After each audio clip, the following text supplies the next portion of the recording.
सुनील शर्मा जी, मैं उनका तब भी धन्यवाद करता था, लेकिन मैं उनसे एक अर्ज करता हूँ, एक रिक्वेस्ट करता हूँ, एक विनती करता हूँ कि यदि आप अगर बाहर का चिंतन कर सकते हो, आप बांग्लादेश का चिंतन कर सकते हो, आप अदर्स देश का कंट्री का चिंतन कर सकते हो, आप यूपी का चिंतन कर सकते हो, लेकिन मैं महापापी हूँ। लेकिन मैं आपसे विनती करता हूँ कि इस मीडिया के माध्यम से इतनी रिक्वेस्ट करता हूँ, इतनी अर्ज करता हूँ कि कम से कम अपने घर परिवार की फिक्र कीजिए। तब तक देखते अचानक पुलिस उधर धक्के मुक्की, ठेकेदार आगे बीच में, चलो तुम्हें तनख्वाह मिल गई है। हमने बोला भाई जब 3 महीने की तनख्वाह बकाया है तो 1 महीने 11:30 बजे कहाँ आपने नेट पैकिंग डाल दी? 9 दिन कोई खाना खाता है तो 4,500 मैस कटता है, 30 दिन कोई खाना खाता है तो 4,500 मैस कटता है। अलाउंस की बात है, hardship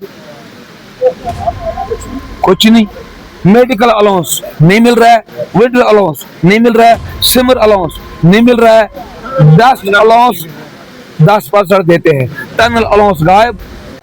quad hydro electric power project में वर्कर एक बार फिर जो है वो प्रोटेस्ट पे हैं। हमने परसों भी यहाँ से कवरेज आपको दिखाई थी कि quad hydro electric power project में काम कर रहे वर्कर्स जो हैं वो प्रोटेस्ट पे हैं। परसों जब हमने इनसे बात की थी, इनका कहना है कि मुसलसल हम आवाज़ बुलंद कर रहे हैं कि हमारी सैलरीज पेंडिंग है, उसके अलावा कई सारे इश्यूज़ हैं लेबर्स को रिलेटेड, और कंपनी मैनेजमेंट और ना ही एडमिनिस्ट्रेशन की तरफ से जो है वो तवज्जो दी जा रही है लेबर्स के जो इश्यूज़ है उनको सॉल्व करने के लिए। आज एक बार फिर जो है वो वर्कर्स काम छोड़ हड़ताल पे हैं। हमारे साथ लेबर यूनियन के कुछ अफराद मौजूद हैं, इनसे जानने की कोशिश करेंगे कि क्या कुछ इश्यूज़ हैं। पुलिस साहब, वक्त देने के लिए बहुत बहुत शुक्रिया। आप पिछले कई दिनों से प्रोटेस्ट कर रहे हैं, परसों भी आपने प्रोटेस्ट किया, उस दिन से लगातार प्रोटेस्ट चल रहा है, काम आपने छोड़ दिया है, क्या वजूहत हैं? उनका बहुत बहुत शुक्रिया कि आप हमारे बीच में आए। गरीब की आवाज़ को उठाने के खातिर, गरीबों की, मजलूमों की जो भी यहाँ पे मुसीबतें हैं, जो यहाँ पे टार्चर किया गया है, जो जुल्म है, जो सितम है, उसको बखूबी आप लोगों ने देखा होगा। और वजह यह है प्रोटेस्ट करने की कि 2-2 साल हो गए तो ठेकेदारों ने वर्कर से काम करवाया, वर्कर से हर महीने वर्कर की जेब में से जो 1500, 1800, 2000 जो भी जितना % पीएफ बनता है वो कटाया, लेकिन खुद नहीं जमा किए, ना ही इधर शो किया कि आपका इतना पीएफ है। मैं चाहता हूं कि ये पीएफ जो फंड्स है ये शो होनी चाहिए कि वाकया जी जितने भी ठेकेदार हैं, चाहे वो 50 हैं चाहे 30 है, मैन पावर कितनी है, कितने लेबर उनके अंडर काम कर रही है, कितनों का वो पीएफ भरते हैं। और उसके बाद तनख्वाह की बात है, वेतन की बात है, तो 3-3 महीने के बाद 2 महीने के बकाया रखते हैं, 1 महीने की देते हैं। जैसे हमारे पीछे एक बहुत बड़ा त्यौहार आ रहा था, होली का, 10 रुपये नहीं थे हम लोगों के पास कि हम बच्चों को पटाखे खरीद के दे, रंग खरीद के, नहीं सैलरी। रमजान का महीना चल रहा है, फीसें भरनी है, किताबें लेनी है, यूनिफॉर्म्स लेने हैं, और इधर से ठेकेदारों ने, कंपनी ने 3-3, 4-4 महीने तनख्वाह बंद करके रखी है। और बहानाबाजी है कि नहीं जी, बदनाम सेंट्रल गवर्नमेंट को कर रही है कि सेंट्रल गवर्नमेंट पैसा नहीं दे रही है, सेंट्रल गवर्नमेंट पैसा नहीं दे रही है। उल्टे इल्ज़ाम लगा रहे हैं कि आप जी हमारे काम पे बाधा डाल रहे हो। बाधा अगर डाल रहे हैं तो मैनेजमेंट ने ही पहले 4 दिन पहले जब इसी तरीके से उन्होंने प्रोटेस्ट किया तो यहाँ आचार के मैनेजर संतोष जी उनका नाम है, उन्होंने रिटर्न में लिख दिया, मिनट साहब मीटिंग बनाई और लिखित में दिया कि आप सब्र करो, आप काम कीजिए, 2 तारीख आपको पैसा आ जाएगा। लेकिन 2 तारीख चलेगी तो पैसा नहीं, उसके बावजूद 3 तारीख, उसके बाद हम दोबारा हड़ताल पे बैठे। आज 4 दिन हो गए, मैनेजमेंट बात करने के लिए राजी नहीं। कल यहाँ पे दिन को आई और जब कहा, हमने बोला कि सिर्फ 4 बातें हैं, इन 4 मुद्दे हैं, इन 4 मुद्दों पे बात कीजिए, ठीक है, जल्दी नहीं बनेगा, लिखित में दीजिए, दोबारा हफ्ते का टाइम, 5 दिन का टाइम, 3 दिन का टाइम दीजिए।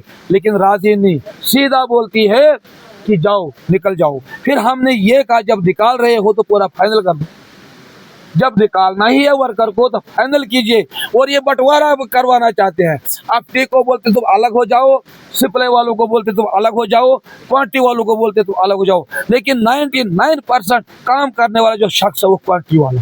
हम अलग नहीं होंगे, भला सर अलग हो जाएगा लेकिन हम अलग नहीं होंगे। ये बंटवारा कर रही है, ये फितने की जड़ खुद पैदा करती है और इल्ज़ाम हम पे लगाया गया है। हम क्योंकि हम आवाज़ बनते हैं, एक हम बुलंद करना चाहते हैं इस आवाज़ को, लेकिन टार्चर कर करके रात को भी यहाँ पे पुलिस आई 11:30 बजे। क्या काम था डंडे खोडे लेने का? हमने किसी का क्या किया था? हम तो संतुष्ट भाव से एक किनारे में बैठ के अपना प्रोटेस्ट बैठ रहे थे कि सोच रहे थे कब हमारा मसला हल होगा, कब हमारा मसला हल होगा। तब तक देखते तो अचानक पुलिस उधर धक्के मुक्की, ठेकेदार आगे बीच में, चलो तुम्हें तनख्वाह मिल गई है। उन्हें बोला भाई जब 3 महीने की तनख्वाह बकाया है तो 1 महीने 11:30 बजे कहाँ आपने नेट पैकिंग डाल दी? 1 महीने से कुछ नहीं होगा। 2 साल का पीएफ है, उसका एग्रीमेंट होना चाहिए अप टू डेट कि हाँ जी ऐसा हो जाएगा 7 दिन तक। पे स्लिप शो करो, पे स्लिप में पता लगेगा वर्कर को कि हाँ जी मेरे इतने दिन लगे हैं, इतना मेरा ओवर टाइम बना है, इतना मैस काटा है। 9 दिन कोई खाना खाता है तो 4,500 मैस काटता है, 30 दिन कोई खाना खाता है तो 4,500 मैस काटता है। अलाउंस उसकी बात है। हार्डशिप कुछ नहीं, मेडिकल अलाउंस नहीं मिल रहा है, विंटर अलाउंस नहीं मिल रहा है, समर अलाउंस नहीं मिल रहा है, डस्ट अलाउंस 10% देते हैं, टनल अलाउंस गायब, उसके संडे गायब। चलो ठीक है, संडे गायब मानता हूँ कि वो प्रावधान की नहीं होगी, ठीक है, लेकिन उन बातों को बाद में दुरुस्त करेंगे हम। लेकिन ये जो 4 बातें हैं, पे स्लिप मिलनी चाहिए वर्कर को, अटेंडेंस कार्ड हाथ में मिलना चाहिए 1 तारीख को, जिस भी ठेकेदार ने पीएफ नहीं भरा है और ऊपर से मैनेजर बोलती नहीं कि हमने 15 या 20% इनका होल्ड करके रखा है। किस प्रावधान से इन्होंने पीएफ होल्ड करके रखा है और किसने परमिशन दी ठेकेदार को कि तू 2-2 साल तक पीएफ मत भर?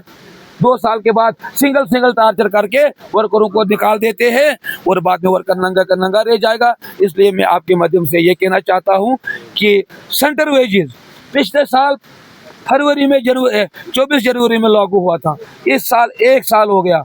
सेंटर वेजेस के लिए इन्होंने 35 रुपये खाए 1 दिन के, 760 रुपये सेंटर वेजेस के हिसाब से अगर रेट भारत सरकार ने दिया है तो इन्होंने 30 रुपये उसमें से खा डाले। क्यों खाए? किस जेब में गया? गुंडेगर्दों के जेब में गए। कमीशन इनकी बंद हो रही है, दुकानदारी इनकी बंद हो रही है, लेकिन टार्चर वर्कर मुद्दा बनाए नहीं। जो वर्कर जो यहाँ पे जो मुफ्तन है, हम मुफ्तन नहीं है, ये हम अधिकार मांग रहे हैं। और अगर यदि अधिकार मांगना गुनाह है तो आ जाओ, मुझे अंदर ले जाओ। मैनेजमेंट ने आपके साथ बात की परसों से जब आपने प्रोटेस्ट किया, और सुनने में आ रहा है कि कल कुछ वर्कर्स वगैरह की पेंडिंग जो सैलरी थी वो पे की गई है, इसके बारे में क्या बताना चाहिए? ये सर नाटक है। यहाँ पे इन वर्करों से पूछा जाए कि जिसकी 3 महीने की अगर पेंडिंग है तो 1 महीने की मिलने से वो 2 महीने फिर इसको तो मई में मिलेगी जब गर्मियों की छुट्टियां पड़ती है बच्चों को। इसलिए ज्यादा ये कंजूसी है, ज्यादा ही पैसा नहीं है। 1 महीने की अगर रख भी सकते हैं वो भी लिखत में, लेकिन 2 महीने की मिलनी चाहिए, अटेंडेंस कार्ड मिलने चाहिए। और एरियर के लिए ये सीधा जॉब देते हैं, क्वांटिटी जो लेबर है उसको नहीं मिलेगा, जो यहाँ पे हायर वाले हैं उनको भी नहीं मिलेगा। अगर कंपनी का ड्राइवर 55,000 तनख्वाह लेता है तो हायर वालों ने भी आवाज़ उठाई कि हम शर्मसार हो रहे हैं, आप भी ड्राइवर मैं भी ड्राइवर, आपकी तनख्वाह 55,000 मेरी तनख्वाह 18,000, उनमें भी बढ़ोतरी होनी चाहिए। घर उसको भी चलाना है, बच्चे उसको भी है। इसलिए इससे ज़्यादा न कुछ कहते हुए मैं आप लोगों को नमस्कार भी करता हूँ, लेकिन तब तक ये काम नहीं खुलेगा जब तक नहीं लिखत में पूरा यहाँ पे 4 बातें हैं, ये 4-5 मुद्दे हैं, इन पे हस्ताक्षर होंगे, चाहे आचार हो, पीडी हो, कोई भी बड़ा मैनेजमेंट का कोई आदमी हो, लिखत में हो, तनख्वाह इनके खाते में आ जाएगी, अटेंडेंस कार्ड वर्कर के हाथ में आ जाएगा। एरियल के बारे में बात होगी कि भाई 10 महीने का एरियल है, 5 महीने का अगर एफटी वालों को मिला, सिपले वालों को मिला, इनको क्यों नहीं मिला? इन्होंने कौन सा गुनाह किया? पीएफ साहब ने पीएफ काम तो पार्टी वाले कर रहे हैं काम। और दूसरी बात ये बोलते हैं कि नहीं जी ये मुफ्तन है जी, इन्होंने यहाँ फसादात बनाया। ये जो काम बंद के मजबूर किया हमको प्रोटेस्ट के लिए तो मैनेजमेंट, एक तरफ से ये मैनेजमेंट लिखत में देती है कि आपको जी 2 तारीख तक पूरा हो जाएगा काम, दूसरी तरफ तब लिखत में दिया था कि 2 तारीख अगर तनख्वाह नहीं मिलेगी तो हम आपके साथ में हैं। जब हम 2 तारीख गए, नहीं जी कल, जब हम कल गए आपने लिख में दिया है, हाँ जी बैठ जाओ। एक तो इन्होंने बोला कि हम आपके साथ में अब हड़ताल पे आ जाओ क्योंकि सीवीपी हमें पैसा नहीं देती है, सीवीपी बोलती है हमें एनएचपीसी नहीं देती है, एनएचपीसी बोलती है हमें भारत सरकार नहीं देती है। ये नाटक लगा रहे हैं, ड्रामा लगा रहे हैं।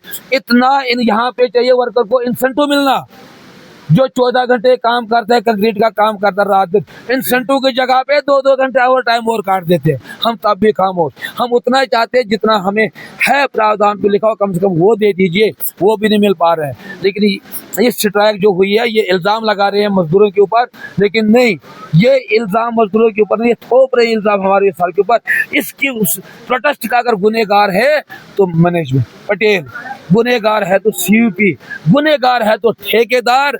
चाहे ठेकेदार इनसे वो एरियल ले या इनको दे ना दे, लेकिन हमें चाहिए वर्कर को पूरा 5 महीने का एरियल, ये जो दूसरों को मिला उसके बाद फिर 5 महीने का।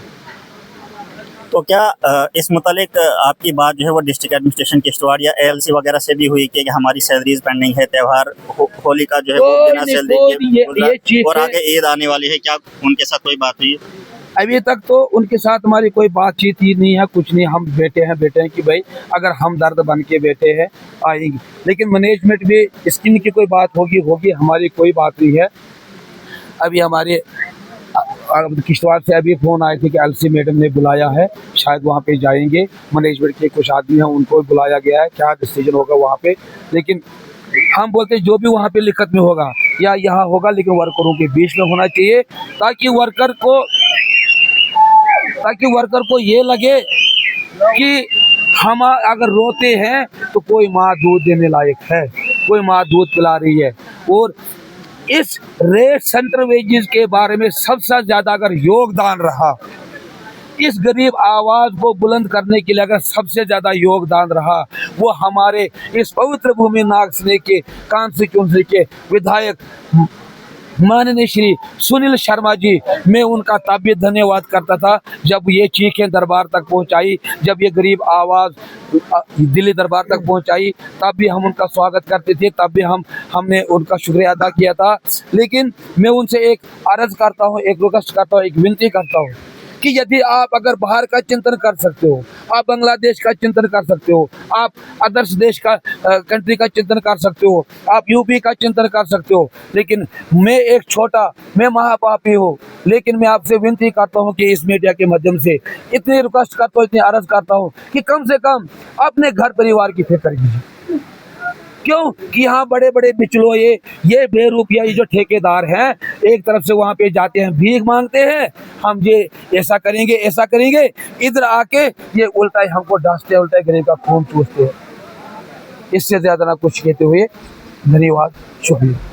तो इनका कहना है कि लेबर रिलेटेड जितने भी इश्यूज़ हैं उनकी तरफ से बेहतर तवज्जो नहीं दी जा रही है, जिसकी वजह से quad hydro electric power project में काम कर रहे मजदूर जो है वो मुश्किलात से दो चार है। इनका कहना है कि होली का त्यौहार भी बिना वेजेस के गुजरा और आगे ईद आने वाली है और अभी भी जो है वो हमारी वेजेस जो है वो पेंडिंग है। इन्होंने यहाँ के कंसर्न जो MLA हैं और डिस्ट्रिक्ट एडमिनिस्ट्रेशन किश्तवाड़ से भी गुजारिश की है कि इनकी तरफ जो है वो तवज्जो दी जाए ताकि ये मुश्किलात से और दो चार न हो। आप किश्तवाड़ से मज़ीद खबरों के लिए देखते रहे द अलर्ट। मुझे दीजिए इजाज़त, अल्लाह हाफ़िज़।